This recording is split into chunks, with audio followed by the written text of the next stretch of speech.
de Soria son los sírricos, su elemento principal, y aquí tenemos una búsqueda de si eran unos indígenas romanizados o qué realmente eran.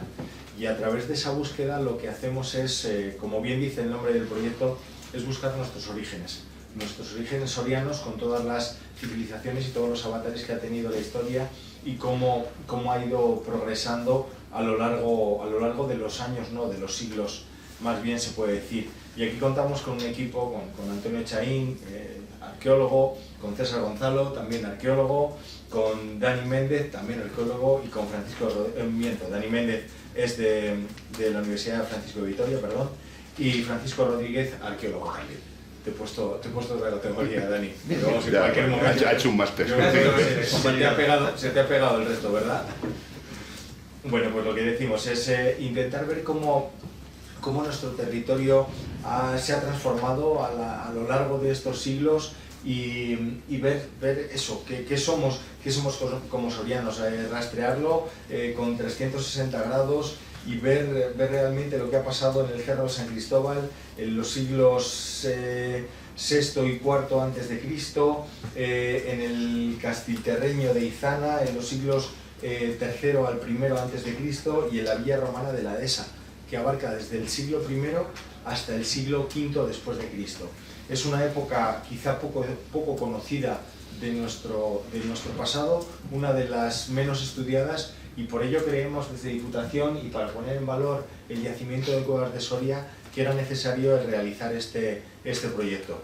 Hemos contado con estos profesionales que son los que lo han propuesto y que nos lo han desarrollado, y yo creo que hablar del proyecto tenemos que hablar evidentemente de la financiación, del coste que ha tenido el proyecto, y han sido unos 40.000 euros en total entre las dos campañas, y creemos que con esto sí que completamos dentro de la medida de lo posible, porque al final en toda investigación arqueológica y en toda investigación histórica tenemos mucho más recorrido, pero sí que completamos lo que es el yacimiento de cuevas y lo que sería una parte de cómo ha evolucionado nuestra provincia. Se conocen muchas cosas, muchas particularidades, que además he tenido la suerte de que me las hayan ido comentando estos días, y creo que son sorprendentes por datos que teníamos respecto a estas poblaciones evolucionadas celtíberas y cómo han ido su tránsito por la ganadería, su tránsito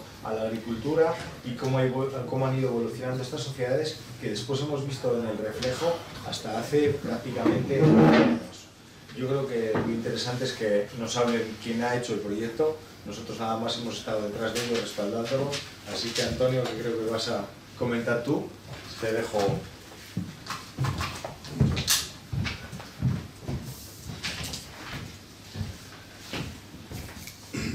Bien, pues gracias, y nosotros no tenemos más que palabras de agradecimiento, ¿no?, para la excelentísima Diputación de Soria, ¿no? Han sido el principal aval de este proyecto, ¿no?, que ya se generó hace 3 años, y bueno, en este caso la Diputación, representada por su vicepresidente y diputado de Cultura, Enrique Rubio. Tampoco nos queremos olvidar, ¿no?, de todo el personal del Departamento de Cultura, ¿no?, con Yolanda Martínez, con Enrique Borovio, la felizmente, ¿no?, jubilada Yolanda, bueno, pues que han servido, ¿no?, como apoyo, no solamente, como decía Enrique, a nivel económico, sino también a nivel de poner a toda su disposición las infraestructuras que tiene la Diputación de Soria en este entorno, y el valor humano de los que tienen los consejos que sabiamente nos han ido aportando.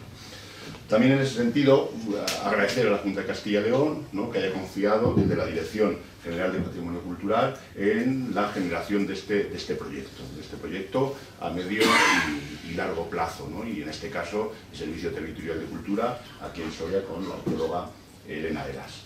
También no nos queremos olvidar de un valor muy importante que hemos descubierto en este proceso de ya 2 años de duración, que son los habitantes del entorno cercano, la gente de Cuevas de Soria, ¿no?, donde nos han entregado realmente de manera incondicional su saber, su implicación y además también su cariño, ¿no?, lo cual nosotros valoramos enormemente.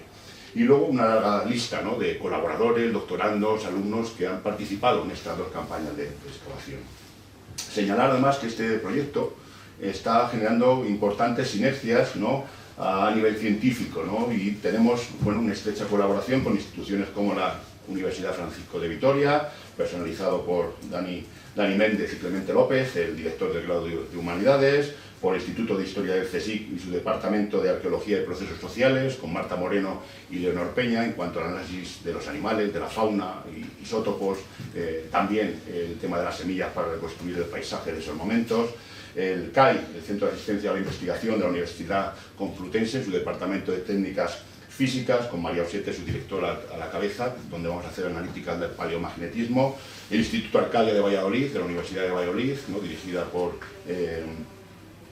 Cristina Tejador y Manuel Arrojo, catedrático, que son quienes nos han desarrollado todas las analíticas a nivel antropológico de los enterramientos que hemos hallado. La Universidad de Sala en Suecia, que hemos creado con el profesor Torsten Bulten una estrecha colaboración donde vamos a mandar ADN de todos los animales que tenemos, ¿no? Para poder sacar una secuencia, y evidentemente el centro de donde procedemos muchos de nosotros, el Colegio de Escolapios de Soria, bueno, proporcionando medios materiales y humanos. No me quiero enrollar mucho, pero sí que es cierto que, bueno, pues un proceso como este de trabajos arqueológicos en un amplísimo territorio sí que nos ha aportado muchísima información que voy a intentar sintetizar en las próximas 3 horas. ¿Vale?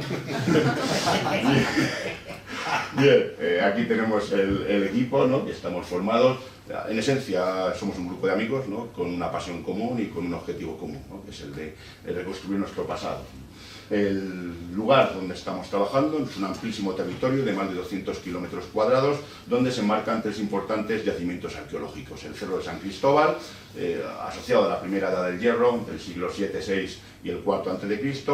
Ahí vemos un poblamiento que se transforma y ocupa el Cerro del Castilterreño en Izana, con una fase de ocupación que corresponde un poco con la del yacimiento de Numancia, siglo III a.C., y posteriormente, ¿no? Todo lo que significa el proceso de romanización cambia ese patrón de asentamiento, generando, ¿no? El modelo que encontramos en la villa romana de la Dehesa, ¿no? Perdura largamente en el tiempo, durante el siglo I hasta el siglo V después de Cristo. Bueno, nosotros lo único que pretendemos es entender cómo estas poblaciones, que entendemos que es en principio el mismo grupo humano, ha ido evolucionando y ha ido cambiando sus patrones. Y nos preguntamos el porqué de esos cambios, ¿no? En la investigación, en el mundo celtibérico y romano, es muy fácil determinar estructuras y características de un momento determinado, ¿no? A nivel de cultura material, de establecimiento. Lo realmente importante, donde hay lagunas claras a nivel de investigación, es el porqué de los tránsitos. Y en eso se focaliza este proyecto de tras las huellas de los sílricos. Los sílricos, como decía Enrique, es el patronímico, ¿no? Es la familia que era propietaria de la Villa de las Cuevas. Y es un patronímico claramente de origen indígena. Entonces nuestra pregunta es si esos indígenas que teóricamente estaban en las cuevas en el siglo II después de Cristo, bueno, pues habitaban el castro de Castilterreño o el antiguo, ¿no? Asentamiento fortificado del Cerro de San Cristóbal.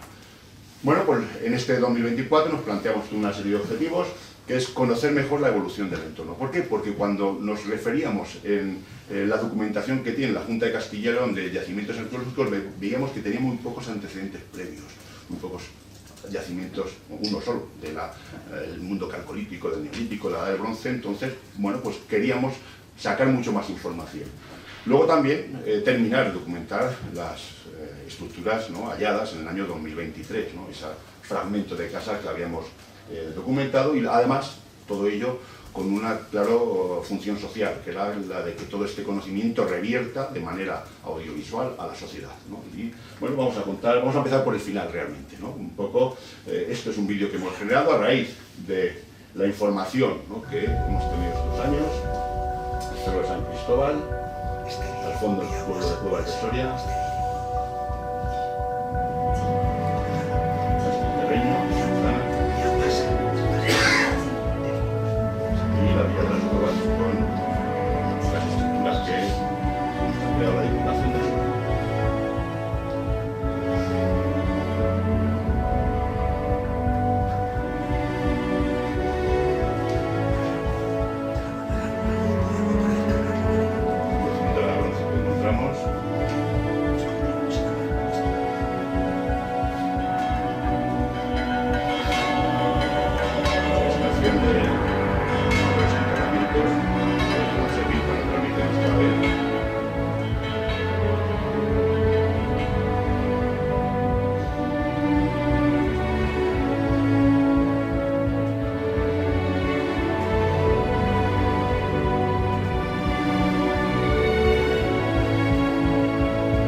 gente de trabajo, ¿no? Porque siempre lo más visible es el periodo, ¿no?, de trabajo en el campo, ¿no?, con excavaciones, etcétera, pero luego todo ese trabajo lleva un enorme trabajo de procesado, de interpretación, ¿no?, de colaboración, como ya hemos dicho, con diferentes instituciones, para al final poder llegar a esa idea, ¿no?, esa que ha comentado Enrique, de la arqueología 360, ¿no? Nosotros, cuanta más información recibamos de todas las disciplinas que nos sean posibles, mayor capacidad, más información tenemos para reconstruir, ¿no?, a esas personas del pasado. Y al final, como digo, empezamos por las conclusiones, ¿no?, porque el trabajo en este territorio nos ha permitido, de una manera clarísima, entender el papel simbólico que juegan los asentamientos de la primera edad del hierro en toda esta tierra. Básicamente porque este tipo de asentamiento supone en la historia de esta tierra el primer asentamiento de tipo sedentario, el primer asentamiento estable, es decir, los asentamientos desde los primeros pobladores, ¿no?, de Homo sapiens en torno al 40.000, son siempre poblamientos estacionales, poblamientos nómadas o seminómadas. Es decir, qué circunstancias se tienen que dar para que alguien que se movía muchísimo en el territorio llegue y se asiente en el Cerro de San Cristóbal. Eso es realmente la pregunta que queremos responder en primera instancia. En ese sentido, nos hemos dado cuenta de que estos yacimientos, muchos de ellos, se van a convertir en depósitos de memoria colectiva. ¿Esto qué significa? Que son un símbolo de la identidad de las gentes que habitan el territorio. Y ahí hablamos de las genealogías culturales, ¿no? ¿Por qué? Porque van a generar todo un corpus de tradiciones, creencias y prácticas asociados a, primero, la legitimación y la posesión del territorio.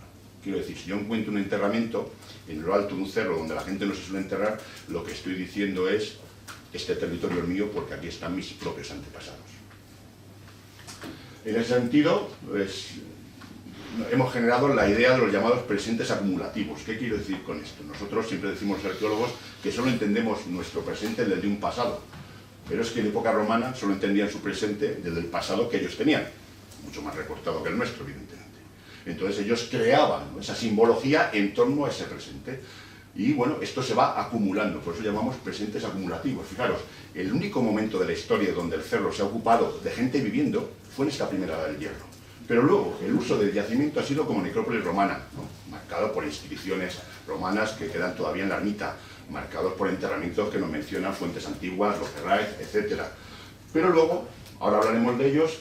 Nosotros, en las campañas que hemos desarrollado, hemos encontrado 3 enterramientos, ¿no?, 3 individuos, que cuando hemos fechado nos llevan a época alto medieval, a finales del siglo VIII, inicios del siglo IX, después de Cristo, ¿no? Por tanto, se siguió dando un uso, ¿no?, de esas poblaciones del territorio. ¿Qué me sucede? Que cuando ya este territorio entra al control político de los reinos cristianos, evidentemente entra también las concepciones románicas, ¿no?, asociadas a los modos de enterramiento, y la gente se tiene que enterrar al lado de las iglesias. Por tanto, desaparecen los enterramientos. ¿Qué hace la población del territorio? Mantiene su uso de memoria colectiva creando una ermita cuya tradición se mantiene hasta la actualidad en forma de romerías. Es decir, que vemos casi 3 milenios de ocupación de este territorio, donde este lugar, es un yacimiento que hemos querido denominar Jalón, sirve como referencia para que la gente diga: este territorio me pertenece. Y esto, bueno, creemos que es muy importante. Los resultados de estas campañas ya están teniendo, bueno, pues la repercusión a nivel científica, ¿no? En 2024, en enero, nos presentábamos, en junio, ¿no?, un congreso de arqueología espacial a nivel europeo, ¿vale?, Landscape Archaeology Conference, y presentamos, bueno, pues el artículo que habla de la memoria del territorio a través de la materialidad, ¿no?, más allá del legado de los íbicos.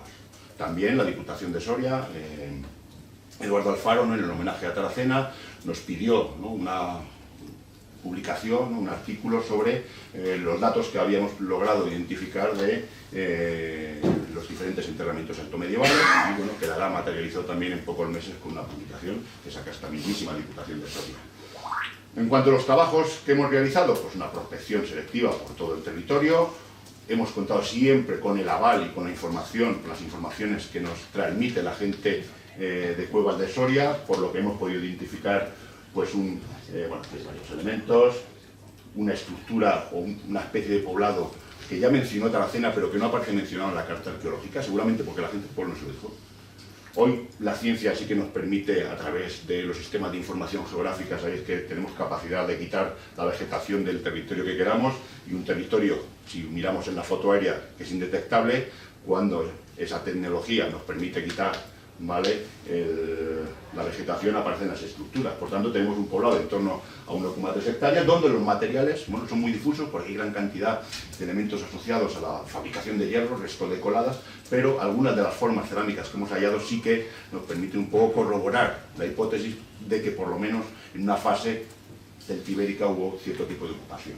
También hemos documentado una cantera, un elemento de extracción, ¿no?, de piedra en la carretera que hay entre Izana y Quintana Redonda. Debajo de un puente, al lado de la localidad de Cuevas, hay una inscripción romana, ¿no? Ya hablaremos. Si veis, normalmente parece que tiene un 23, ¿no? Es de muy difícil acceso, por lo tanto las fotografías, como veis, no son demasiado buenas. Hemos encontrado un yacimiento calcolítico justo en el vado que tiene el río Izana, en su curso medio de la parte superior, y también generamos prospección intensiva en el cerro de Castilterreño, donde vemos importantes acumulaciones de material fuera del yacimiento. Esto nos habla seguramente de un barrio fuera del Castrito, etc. En cuanto a la excavación, esta es la campaña de 2023, ¿no? Ya hemos hablado de esos famosos fantasmitas que hemos utilizado como logotipo, ¿no?, de nuestro proyecto. Esta es la secuencia de diferentes fotogrametrías documentando exhaustivamente todo el proceso de excavación hasta el momento actual. Y bueno, aquí tenemos la foto aérea. ¿Qué podemos aportar? Lo primero, los enterramientos altomedievales. Es interesante. Fijaros, el año pasado, cuando damos esta rueda de prensa exponiendo los resultados, justo encima del enterramiento doble que tenemos en la parte superior, como veis es un fotomontaje, apareció una moneda romana que logramos limpiar e identificar en torno a mediados del siglo IV después de Cristo, un Constancio II. Bueno, pues nosotros asumimos que tenían cierta relación. Cuando hacemos el carbono 14, por el Instituto Arcade, mandado las pruebas de carbono 14, las fechas que nos dan es siglo VIII. Por eso la importancia de esa arqueología 360, unando todo tipo de técnicas de datación fiables para poder sacar la mayor información posible al registro arqueológico. Esto se sumó a que este año, en la misma zona como veis, aparece otro nuevo enterramiento. Muy deteriorado, es cierto, porque había las raíces de una encina que había permitido que entrasen animales. Si os dais cuenta, no aparecen manos, pies, entonces se los han comido los animalitos, ¿vale? En este momento también en estudio en el Instituto Arcade. Fotos de detalle. Y bueno, aquí tenemos los resultados.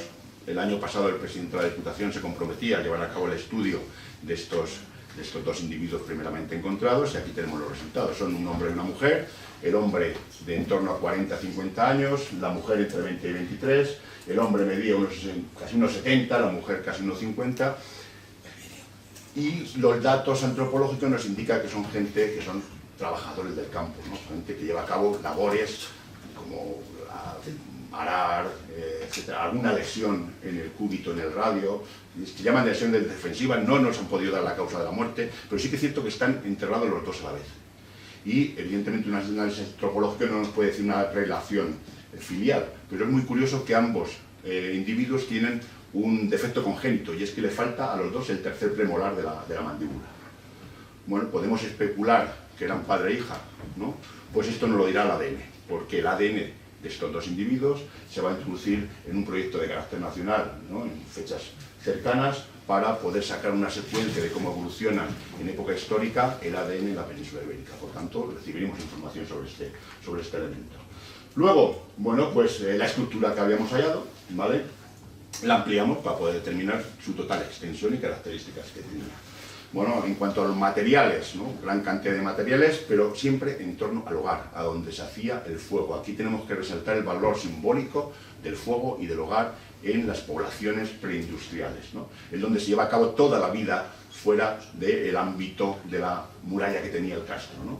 Hemos encontrado pesas de telar o de cubierta. Ahí tenemos un debate abierto, un especialista lo va a revisar en los próximos meses. Varios molinos, es decir, la actividad desarrollada para la fabricación de comida, gran número de cerámicas a mano, pero tenemos reducido número de cerámicas que son hechas a torno, que cuando buscamos paralelismos nos vamos al Valle del Guadalquivir en cronologías en torno al siglo VI a.C., en la zona de Setefilla, en la zona de Baza, etc. Montañolas asociadas al trabajo de la lana y gran cantidad de fauna. Y es muy singular, ¿no? Porque los datos que ya nos están aportando desde el CSIC en Madrid, el instituto, ¿no?, que nos analiza la fauna, nos dice que tenemos un porcentaje importantísimo de bóvitos de vaca, cuando lo normal en los yacimientos celtibéricos, por ejemplo la zona del Jalón, es que supere la oveja el 50%. Bueno, pues esperamos también en los meses siguientes, mandar análisis de tipo isotópico para, a día de hoy con este tipo de análisis asociados al oxígeno y el estroncio, nos hablaría de movilidad. Esto nos permite hablar de, si no encontramos seres humanos del siglo VI, no sabemos si se movían, pues una oveja que realmente se mueven con las personas, son animales domesticados, pues es muy interesante sacar esas ideas. Quiero decir, imaginaros que las ovejas pequeñas, las crías, no tenemos ese dato de estroncio de que nos habla de movilidad. Y sin embargo las ovejas adultas sí que tenemos ese dato, que significa que paren en el territorio donde nosotros estamos y que la movilidad es cuando ya son en época más adulta. Bueno, pues son estudios que evidentemente estamos realizando en la actualidad. Al final, el final del periodo de ocupación tiene que ver con un gran incendio intencionado, donde todos los materiales se ponen en torno al hogar. Nosotros, el año pasado, cuando nos sacamos gran cantidad de materiales, digo, está todo entero, ¿no? Grandes cerámicas de contención de alimentos, cuando empezamos a pegar no estaban todos enteros. Esto significa que lo que está entero te lo llevas, y te lo llevas a otro sitio. Tú haces ese simbolismo en torno al hogar de poner fin al periodo de ocupación, pero lo que vale pasta, digamos, o lo que es funcional, lo abandonas. Estos son algunos ejemplos. El año pasado trajimos uno de nuestros famosos fantasmitas, la cerámica ibérica, un tipo de molino, vasos típicos que nos llevan hacia atrás.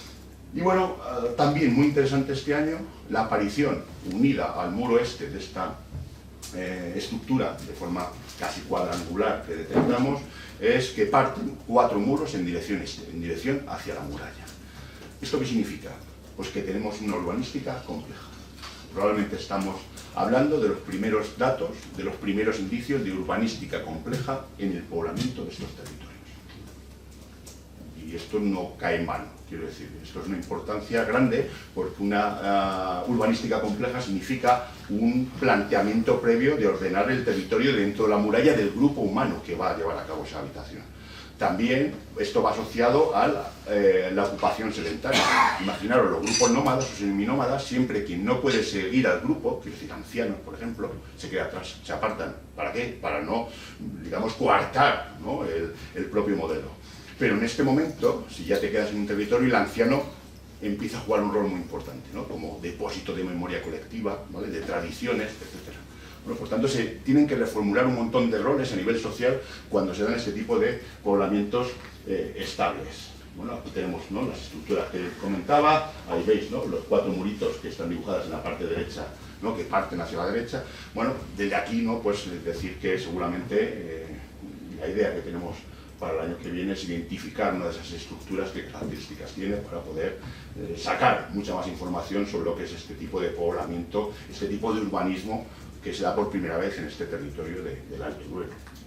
Y bueno, no nos quedamos ahí, porque debajo de este elemento, bueno, aquí tenemos las fechas que tenemos de las analíticas del carbono 14, sobre un carbón, con un problema, ¿no?, porque algo debió pasar, un volcán debió estallar en Islandia en torno al siglo VI-VII, que cambió el porcentaje de la atmósfera de carbono 12. Y eso hace que, como veis, haya una meseta hacia abajo en toda la fecha de carbono 14, es decir, que no es homogénea. Se llama la meseta hallstática y te da fechas, es decir, sabemos que estamos en la primera del Hierro, como veis, pero mirad, tenemos ya calibrada la fecha, es en un 23%, cabe la posibilidad de que sea entre 750 y 784, es decir, nos iríamos en el siglo VIII, mientras que hay un 60% de que acabe por debajo en el siglo V. Es decir, una variable tan grande, en una sucesión que vamos a ver tan importante, nos requiere de que seamos mucho más precisos a la hora de fichar. Para ello hemos contactado con el Departamento de Físicas de la UCM, el CAI. Hay que decir que este CAI, el primero en ponerlo en práctica fue Alfredo Jimeno, del Plan Arqueológico de Numancia, y es el legado del profesor Jimeno quien sigue haciendo este tipo de analíticas. Bueno, pues en ese sentido, están súper interesados en nuestro proyecto porque ellos están interesados en calibrar mediante el análisis de arqueomagnetismo esta curva de la meseta transtática. Por tanto, vamos a tomar en torno a 10 muestras de los hogares. Es muy interesante que el hogar de la casa viene de abajo, de una cabaña anterior. Entonces, bueno, vamos a intentar fechar de manera muy precisa todas las estructuras del yacimiento. El arqueomagnetismo siempre va asociado a estructuras de combustión. No me voy a centrar en cómo se hace, pero bueno, tiene que ver con dónde estaba el Polo Norte en las diferentes épocas históricas. Y bueno, tenemos una fase debajo. Una fase debajo que, como veis, hay varios elementos pintados. Son hogares. Y si fijáis, ese elemento semicircular era parte de una cabaña, seguramente un banco corrido, que habíamos detectado el año pasado, que estaba asociado también a la primera fase del hogar. Es decir, una cabaña que nos habla pues de un poblamiento o de un tipo de estructura muy débil, ¿no? ¿Por qué? Porque seguramente en este momento no era una población estable, seguían siendo poblaciones seminómadas, donde los grupos se van asentando en la misma zona durante muchos años. Entonces hay una serie de factores que les hacen que digan, oye, pues yo creo que mejor que movernos tanto que irnos al Valle del Guadalquivir, nos quedamos aquí a vivir para siempre. ¿Qué factores son? Hay dos muy importantes. En este momento, a nivel climático, tenemos un cambio hacia más favorable. En torno al 800 se da un clima mejor, es decir, hace menos frío. Y también, desde el Valle del Ebro, se introduce una nueva tecnología, la tecnología del hierro. Estamos pasando de la edad del bronce a la edad del hierro. Por tanto, esa nueva tecnología te permite adaptarte al medio muy eficientemente. Esto es muy importante. Nosotros el porcentaje de hierro que hemos encontrado en el yacimiento es escaso. ¿Por qué? Porque el hierro se lo llevaban. Pero cuando nos vamos al yacimiento de Izana, ¿no?, un poquito posterior, ahí sí que vemos que la mayor parte del instrumental agrícola que tenemos en la provincia de Soria proviene de ese yacimiento. De ese yacimiento y de Segonte Arán, Calanga de Duero, porque no hace muy poco. ¿Qué quiero decir con esto? Que se estandariza el uso del hierro y eso permite, vamos a poner un ejemplo muy claro, yo cojo un hacha de bronce y me pongo a cortar árboles, pues me tiro 3 días con un hacha de bronce. Cojo un hacha de hierro y lo corto media hora, 1 hora. Y curiosamente, esa tecnología que se impone en estos momentos es la tecnología de nuestra cultura tradicional. Es la misma tecnología que se ha usado durante 2500 años hasta la entrada de la mecanización y de la motosierra. Por eso es tan importante los modos de vida que se instauran en estos momentos. Esa gente en ese momento nos enseñó cómo teníamos que abastecernos de manera sedentaria en un territorio, cómo aprovechar todos los recursos de ese territorio, y el modelo ha permanecido casi inalterado hasta los años 50, 60, 70 del siglo XX. Algunos de nosotros todavía hemos visto arar con mulas, ¿no? Es que no hasta hace tanto tiempo. Por tanto, es el legado, ¿no?, el que nos han dejado, ¿no?, y nosotros somos herederos de ese legado, ¿vale? Ya terminamos. Simplemente los diferentes hogares. Al final, bueno, nuestro proyecto no solamente busca investigar, ¿no?, también queremos concienciar sobre la riqueza histórica de nuestro patrimonio cultural y en este caso del patrimonio soriano. Por ello, abogamos siempre por la puesta en valor de lo que investigamos, ¿no? Pues nosotros no solamente tenemos una obligación, ¿no?, como arqueólogos de investigar, sino también de difundir, ¿no?, de hacer visible ese pasado, de hacerlo entendible. ¿Por qué? Porque solo lo que entendemos lo podemos proteger. Siempre saltan noticias, ¿verdad?, de se han encontrado 2 furtivos en la Guardia Civil. En el caso del año pasado hablamos del de Barahona, saqueando una necrópolis celtibérica. Bueno, pues yo les digo que hoy la gente de Cuevas de Soria entiende mucho mejor su patrimonio y, por tanto, seguro que lo va a proteger. Es decir, ya seguro que no va a haber saqueos de expolios arriba del cerro, ¿no? El tema es que cuando algo no lo conoces, es imposible. Por tanto, también tenemos esa finalidad, ¿no?, la gente que nos dedicamos a este ámbito asociado al pasaje. Es un poco lo que digo. Y bueno, por nuestra parte, poco más, ¿no? Muchas gracias. Si tenéis alguna pregunta, pues aquí estamos. El tema de la urbanización, un poco más compleja, imagino que será ya posterior a esas primeras cabañas, ¿no? Claro, primero tenemos, digamos, cada hogar, digámoslo así, perteneció en su día a una cabaña. ¿Eso qué nos habla? De que esas poblaciones seminómadas, que seguramente están en el Valle del Guadalquivir en el invierno, porque hace mucho frío, pues cuando llega el verano buscan pastos de altura y se suben hasta esta zona, pues asientan 2 años en un sitio. Pero claro, la cabaña con los avatares de la primavera o del invierno, pues se derrumba. Pues el año siguiente se ponen en el mismo sitio, pero el hogar lo ponen 20, 40, 80 centímetros más al lado. Entonces vemos una sucesión de ocupaciones seminómadas en esa zona. Cuando deciden quedarse a vivir, la casa de piedra, ¿no? Es lo de los 3 cerditos, al fin y al cabo, ¿no? Y una vez que hacen eso, lleva ya muchos elementos ideológicos. Lo primero, la muralla. La muralla, fíjate, nosotros tenemos una muralla que si cuantificamos, ¿no?, un poco los metros cúbicos de piedra que puede tener el derrumbe, podríamos ponernos de murallas de 5 o 6 metros. No vamos a decir que son como las de Micenas, ¿no?, pero sí que es cierto que tiene una entidad notable. Y esa muralla requiere de un esfuerzo colectivo brutal. ¿Qué vemos? Organizaciones sociales realmente bastante igualitarias en estos momentos, donde todo el grupo aporta.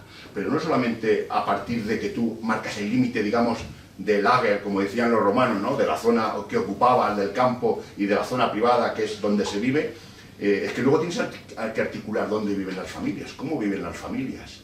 Y esto todavía no podemos afirmarlo con claridad, pero que la casa sea cuadrada y todas las casas que nos salen en el lateral tengan un carácter clarísimamente rectangular, como todas las que hay en la zona del Finca Segre, por ejemplo, que son los primeros poblados de ese tipo de casas, seguramente nos está hablando de un lugar con un hogar reutilizado, bueno, que para el grupo tiene una simbología especial, ¿no? Claro, en otros casos, por ejemplo, que habéis explicado alguna vez, creo que también, por ejemplo, luego ya con la llegada de Román, ¿no?, en Ciudad-Dueña, que en muchos casos se agolpaba alrededor de la... Ciudad-Dueña es tercero, es como Castilterreño. Castilterreño excava Tracena y encuentras el modelo de casa. Sí, pero claro, eso es lo que decía, que normalmente se ponían alrededor de la muralla también un poquito... Sí. También No, la muralla es quien articula, evidentemente, es lo que te marca el límite para poder seguir, para poder construir. Y no todo el castro está ocupado, que los 2 sondeos que hicimos el año pasado en la zona sur nos habla, seguramente a lo mejor el canal está dentro en determinadas fases. En este tipo de poblaciones no sé si también estáis buscando tema de, claro, con el tema de cerámica, tema de posible industrialización, una pequeña industria... No, donde sí que queda bien determinado es en Castilterreño. Las cerámicas de Castilterreño comparativamente son exactamente iguales que las de Numancia. Curiosamente, las vetas de la cerámica de Numancia están en el área de Quintana. Así que, bueno, tenemos esa idea de que puede ser el centro productor, que en Numancia no se produzcan esas cerámicas, se produzcan en Castilterreño, que en ese momento depende de la ciudad-estado de Numancia. Entonces, bueno, hay una relación clara, ¿no?, en cuanto a la reformulación. Por eso, ¿por qué se cambian de un sitio a otro? Es decir, ahí cambian también los patrones, las relaciones, ¿no? Es decir, si tú en un sitio, aquí no hablamos de clanes porque queda mal parecerse a los escoceses, realmente, pero es que son clanes, son grupos familiares con unas relaciones sanguíneas muy cercanas. Para evitar las exogamias, ¿con quién te tienes que relacionar? Con el vencido en el frente, ¿vale? Cuando hay un peligro a partir del siglo IV o III, que son las guerras púnicas, etcétera, aquí los grupos se empiezan a organizar de otra manera, creando asentamientos más grandes, las llamadas ciudades-estado, que se dan desde el final del IV y inicio del III aquí en Alto. ¿Algo más? Todas las que quieras. Pues muchas gracias.